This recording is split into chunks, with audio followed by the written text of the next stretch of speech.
Just as though I should seek the right to be a wet nurse and feel injured because women are paid for the work, while no one will take me, said the old prince.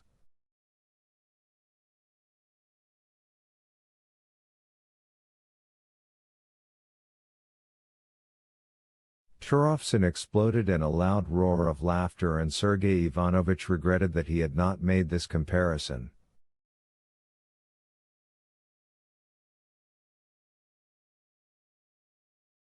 Even Alexei Alexandrovich smiled. Yes, but a man can't nurse a baby, said Pestov, while a woman.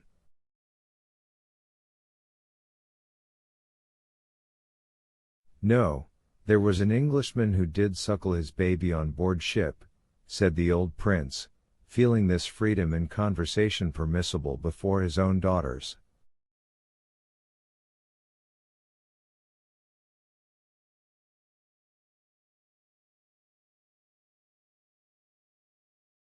There are as many such Englishmen as there would be women officials, said Sergei Ivanovich.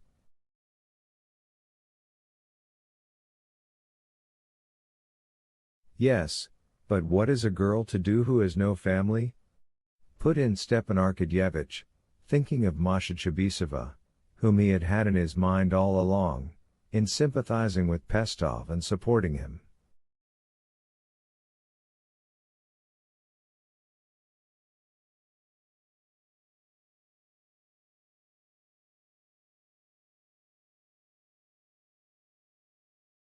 If the story of such a girl were thoroughly sifted, you would find she had abandoned a family, her own or a sister's, where she might have found a woman's duties. Darya Alexandrovna broke in unexpectedly in a tone of exasperation, probably suspecting what sort of girl Stepan Arkadyevich was thinking of.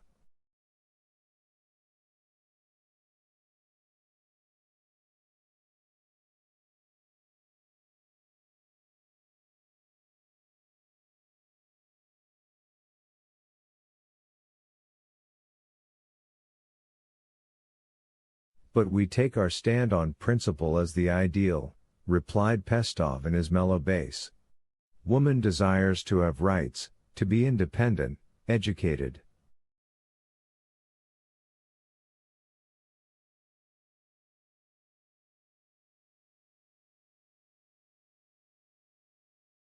She is oppressed, humiliated by the consciousness of her disabilities. And I'm oppressed and humiliated that they won't engage me at the Foundling, the old prince said again, to the huge delight of Turofson, who in his mirth dropped his asparagus with the thick end in the sauce.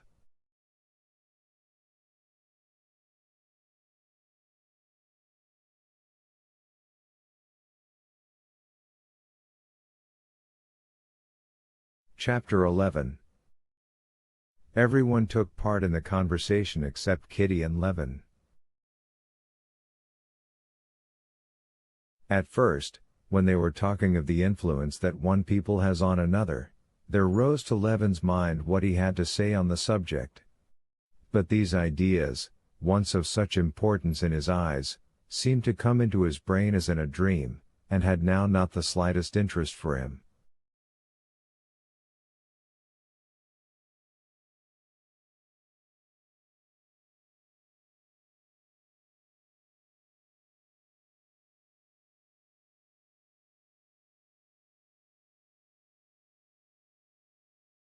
It even struck him as strange that they should be so eager to talk of what was of no use to anyone.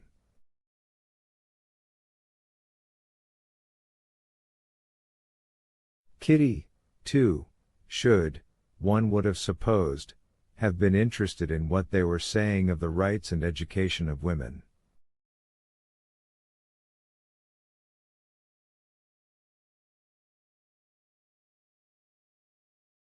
How often she had mused on the subject, thinking of her friend abroad, Varenka, of her painful state of dependence. How often she had wondered about herself what would become of her if she did not marry, and how often she had argued with her sister about it.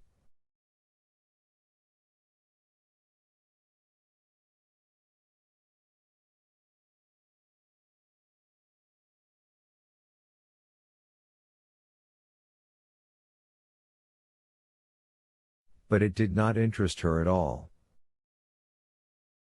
She and Levin had a conversation of their own, yet not a conversation, but some sort of mysterious communication, which brought them every moment nearer, and stirred in both a sense of glad terror before the unknown into which they were entering.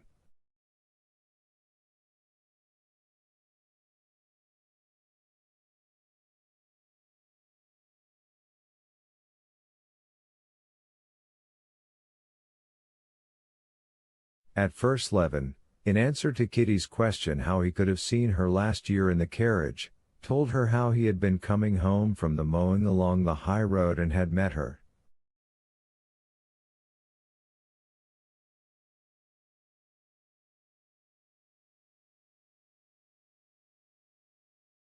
It was very, very early in the morning.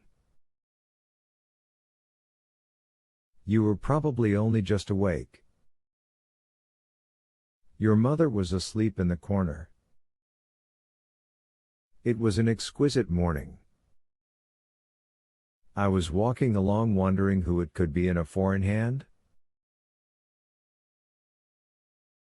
It was a splendid set of 4 horses with bells, and in a second you flashed by, and I saw you at the window. You were sitting like this, holding the strings of your cap in both hands, and thinking awfully deeply about something, he said, smiling.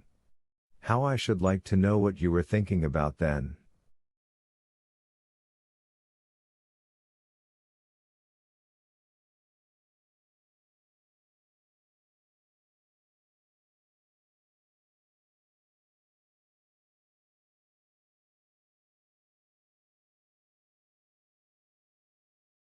Something important? Wasn't I dreadfully untidy? She wondered, but seeing the smile of ecstasy these reminiscences called up, she felt that the impression she had made had been very good.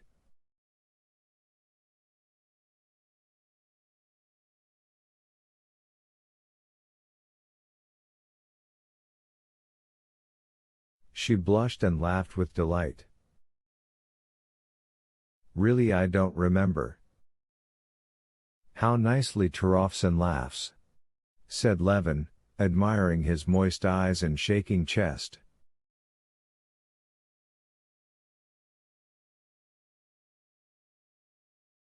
Have you known him long? Asked Kitty. Oh, everyone knows him. And I see you think he's a horrid man? Not horrid, but nothing in him. Oh, you're wrong. And you must give up thinking so directly, said Kitty. I used to have a very poor opinion of him too, but he's an awfully nice and wonderfully good-hearted man.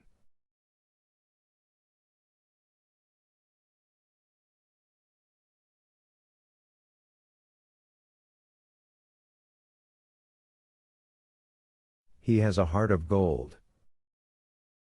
How could you find out what sort of heart he has? We are great friends. I know him very well. Last winter, soon after you came to see us, she said, with a guilty and at the same time confiding smile, all Dolly's children had scarlet fever, and he happened to come and see her.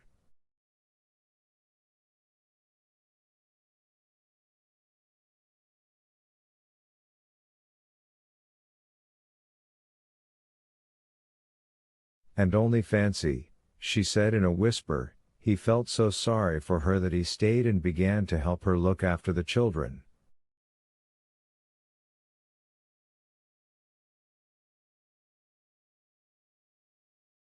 Yes, and for 3 weeks he stopped with them, and looked after the children like a nurse.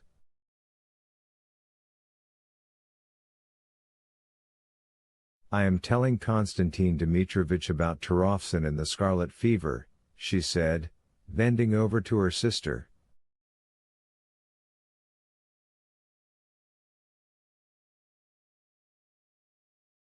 Yes, it was wonderful, noble, said Dolly, glancing towards Turofson, who had become aware they were talking of him, and smiling gently to him.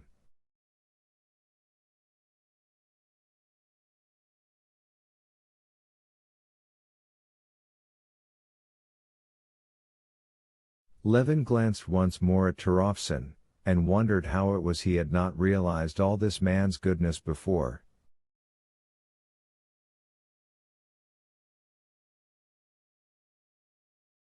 I'm sorry, and I'll never think ill of people again," he said gaily, genuinely expressing what he felt at the moment.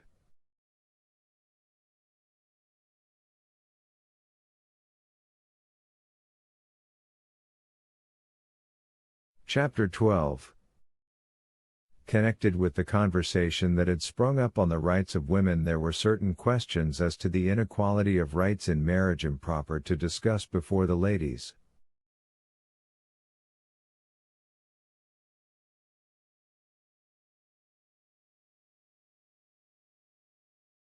Pestov had several times during dinner touched upon these questions, but Sergei Ivanovich and Stepan Arkadyevich carefully drew him off them.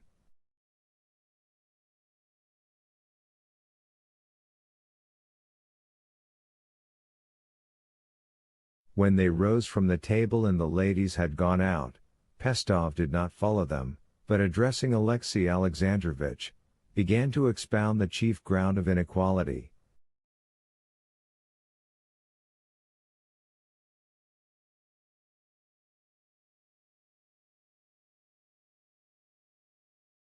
The inequality in marriage, in his opinion, lay in the fact that the infidelity of the wife and the infidelity of the husband are punished unequally, both by the law and by public opinion.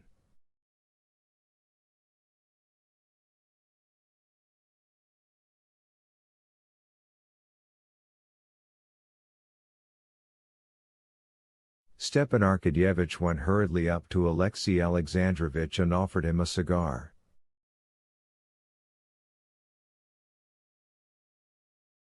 "No, I don't smoke," Alexey Alexandrovich answered calmly, and as though purposely wishing to show that he was not afraid of the subject, he turned to Pestov with a chilly smile.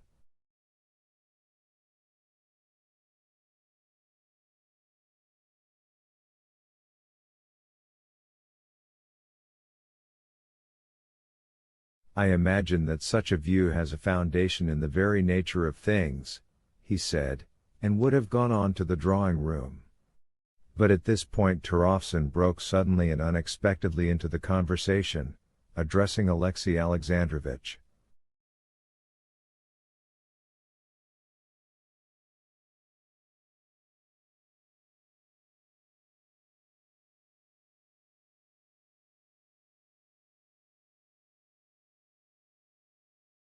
"You heard, perhaps, about Prochnikov?" said Turovtsin, warmed up by the champagne he had drunk, and long waiting for an opportunity to break the silence that had weighed on him. "Vasya Prochnikov," he said, with a good-natured smile on his damp, red lips, addressing himself principally to the most important guest, Alexey Alexandrovich. "They told me today he fought a duel with Kavitsky at Tver, and has killed him."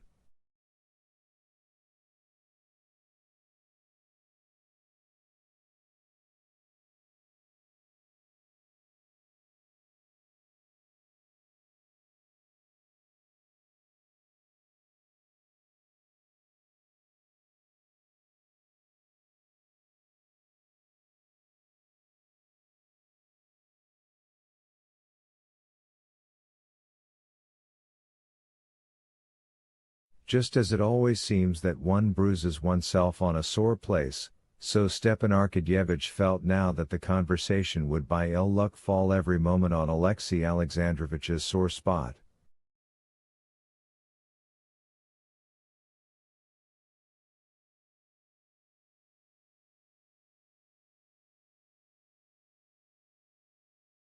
He would again have got his brother-in-law away, but Alexey Alexandrovich himself inquired, with curiosity.